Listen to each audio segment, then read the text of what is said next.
오늘은 JSX 문법 디테일만 이제 사용을 해야 되니까 그걸 좀 살펴볼 거고, 두 번째로는 크리에이트 리액트 앱이라고 하는 거를 딱 두 개만 알아보도록 할게요.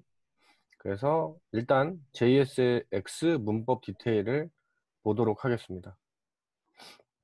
그러니까 지난 시간에 우리가 여기 이런 정도의 구성을 했었던 것 같아요. 복습을 좀 해보면 리액트 라이브러리를 이렇게 CDN으로 가져왔고, 리액트 돔이라고 하는 애를 또 CDN으로 가져왔고요. 그리고 JSX를 이해하고 JSX를 브라우저에서 돌리려면은 임시로 이렇게 스크립트의 타입을 텍스트 바벨로 주는 이런 작업을 해서 JSX를 이해할 수 있게 바꿨죠. 대신에 요 스크립트를 이해하려면은 이렇게 바벨을 또 CDN으로 가져왔어야 했고요. 그래서 딱 여기 정도까지 했던 것 같아요. 다시 한번 복습해 보면 컴포넌트라고 이름을 붙이긴 했는데 사실 컴포넌트라고 부르기 좀 애매해요. 어쨌든 컴포넌트, 이 JSX 덩어리, 요거를 이렇게 덩어리를 한 덩어리로 만들어서 요 덩어리를 이 리액트 돔이라고 하는 이 두 번째 라이브러리였죠. 요 라이브러리의 첫 번째 인자로 넣고요. 이게 여기 들어가고, 그 다음에 루트가 실제 돔이었어요.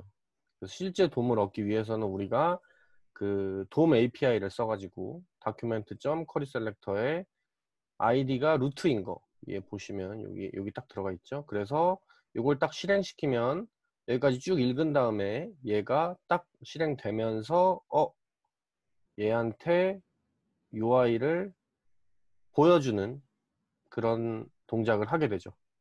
그래서 얘를 실행하려면 지난주에 제가 npm start 이렇게 했던 것 같아요. 그래서 얘를 한번 띄워보면 네, 이렇게 나오죠. 아마 여러분들도 이렇게 나올 겁니다. 개발자 도구 띄워주고요. 그러면 id가 루트인 돔, 그리고 리액트 라이브러리에서 가져온 리액트 돔에서 가져온 리액트 돔, 그리고 리액트 렌더가 얘네를 이용해서 이렇게 표현을 해주고 있죠. 자, 그런데 오늘 첫 번째 시간에 같이 배워볼 거는 요거를 어떻게 써야 되나, 요것만 배워볼 거예요. 여기만 집중해서. 제가 요렇게 딱 생긴 거를 보여드렸을 때 여러분들은 이게 HTML이구나 이런 생각이 들죠. 네. 그쵸? 근데 HTML의 특징하고 되게 결정적으로 다른 게 하나 있어요. 뭐냐면은 HTML은 이 HTML 문서 이 다큐먼트를 파일을 브라우저가 딱 읽어가잖아요. 그래서 브라우저가 읽으면서 얘를 해석한단 말이죠. 그래서 브라우저에서 얘를 어떻게 읽느냐에 따라서 그 문법이 정해지는 거예요. 예를 들면 H1 태그를 쓰는 경우에는 뭐 기본적으로 스타일이 돼 있죠.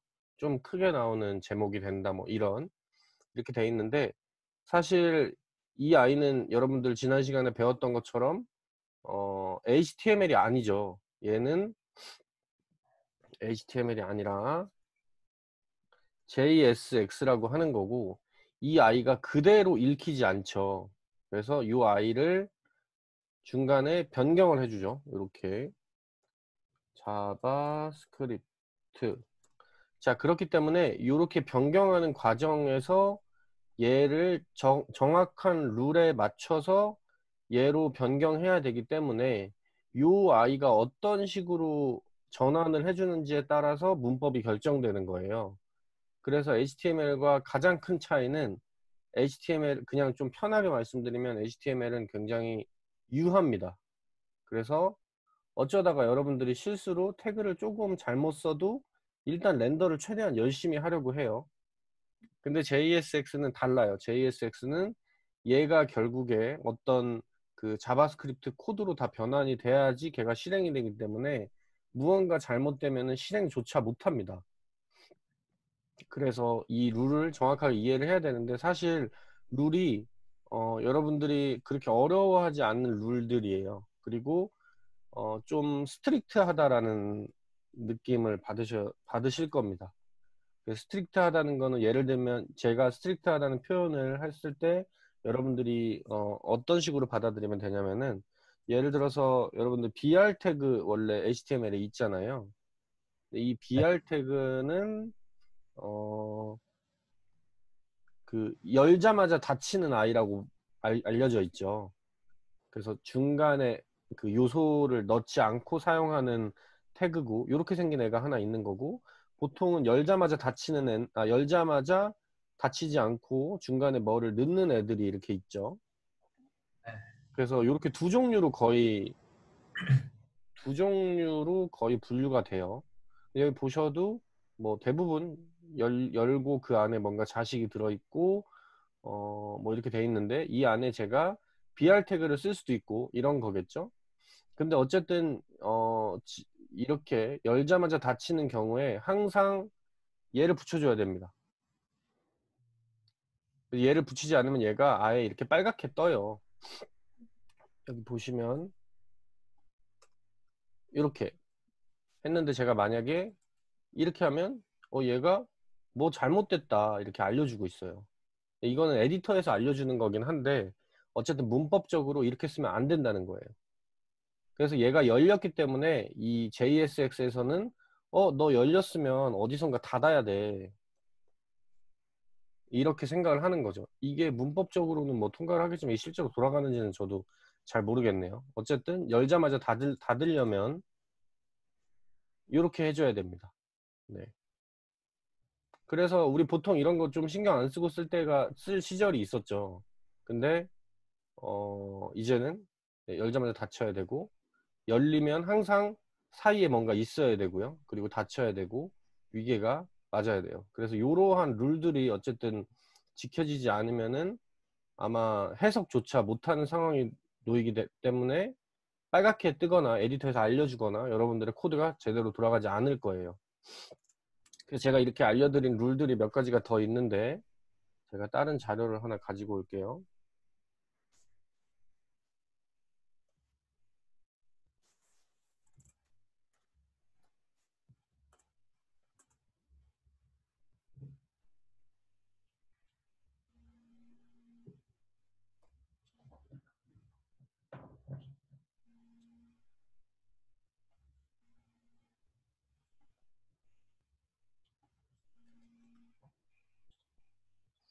요거를 보도록 하겠습니다.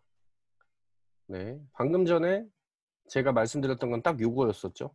자식 요소가 있으면 꼭 닫아야 되고요. 자식 요소가 없으면 열면서 닫아야 됩니다. 이렇게. 요게 딱 그 예였고요. 그리고 요 위에서부터 하나씩 볼게요. 최상위 요소가 하나여야 한다고 하네요. 최상위 요소가 하나여야 한다는 거는 이런 얘기예요. 지금 여기서 최상위 요소가 뭘까요? DIV? 요거, 그죠? 얘를 기준으로 나머지 다 접히잖아요. 우리 흔히 접히잖아요. 이렇게. 얘가 최상위 요소란 말이죠. 그럼 이 최상위 요소가 여러 개만 안 된다는 의미예요. 그래서 제가 만약에 밑에다가 또 뭐 div를 쓸 수도 있지만 다른 걸 쓸 수도 있겠죠. 어쨌든 이런 거 썼다고 생각해 볼게요. 그러면 여기 여러분들 미세하게 여기 빨간색 보이시나요? 네. 네, 여기 나와 있는 표현이 JSX는 하나의 부모 요소만 있어야 된다 라는 거예요. 그래서 요거 하나의 요 덩어리가 JSX 요소라고 불리는데 요 JSX 코드라고 부르는데 요거의 전체를 감싼 요 케이스에서 부모는 항상 하나여야 된다. 요런 얘기입니다. 그래서 요렇게 써야지 에러가 안 나는 거예요. 자, 두 번째는 만약에 최상위 요소를 리턴하는 경우에 요렇게 이 뭐죠? 괄호로 요런 괄호를 써서 감싸야 된다고 알려주고 있어요. 예를 들면 제가 만약에 얘를 안 쓰고 이렇게 쓰면은 왜 에러 안 나지? 저장해 볼게요. 저장하면 다시 이렇게 생기죠. 이게 이렇게 전체를 꼭 하나 요 중괄호로 묶어줘야 된다는 얘기예요. 제가 요거를 리턴하는 형태로 바꿔보면 이렇게 될 거예요. 그래서 얘를 만약에 아이씨 자동 완성 때문에 다시 이렇게 또 중괄호가 생기는데, 어쨌든 이 아까 최상위 부모 요소를 이렇게 중괄호로 감싸서 사용해야 된다, 요런 얘기고요. 자, 그리고 자식들을 바로 렌더링 하고 싶으면은 요런 걸 사용하면, 요런 기호를 사용하면 되는데, 요런 기호는 아마 처음 보셨을 거예요. 요렇게 생긴 거. 이건 HTML에 없는 건데요. 얘를 뭐라 부르냐면 리액트의 프래그먼트라고 부릅니다. 그래서 얘는 자식들을 바로 렌더링 하고 싶다, 요런 건데, 요게 왜 나온지를 알려드릴게요. 얘는 처음에 리액트가 시작됐을 때는 없었어요. 근데 어떤 니즈가 생기냐면, 여러분들이 이렇게 만든 JSX 덩어리를 이렇게 만들어서 어딘가에 렌더를 하고 싶은데, 부득이하게 아까 전에 제가 말씀드렸던 것처럼 요렇게 쓰고 싶은 거예요. 이런 니즈가 있겠죠. 분명히 있을 거란 말이죠. 왜냐면 얘를 렌더할 때랑 얘를 렌더할 때는 분명히 다른 거니까. 근데 아까 전에 첫 번째 원칙에 의해서 요렇게 요렇게 사용을 할 수 없기 때문에, 요런 경우에 이 아이를 가상의 최상위 요소로 이렇게 막아주는 겁니다. 그러면 얘가 최상위 부모 역할을 하는 거죠. 이렇게. 하지만 얘는 렌더되지 않아요.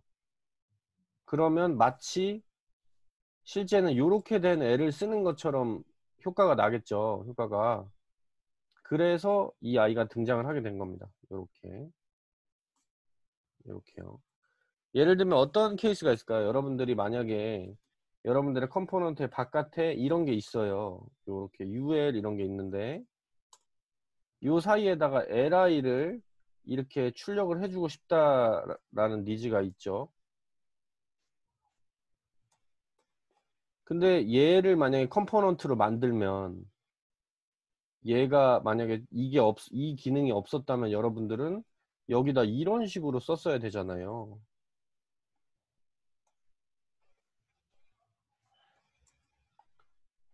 아니면 할 수 없이 얘네를 포함해서 컴포넌트를 만들거나. 근데 뭐 사람이 꼭 그렇게 이렇게 해야 하는 상황에만 놓이진 않잖아요. 그래서 이런 것들을 이용하기 위해서 이렇게 프래그먼트라는 기능이 새로 추가됐던 겁니다.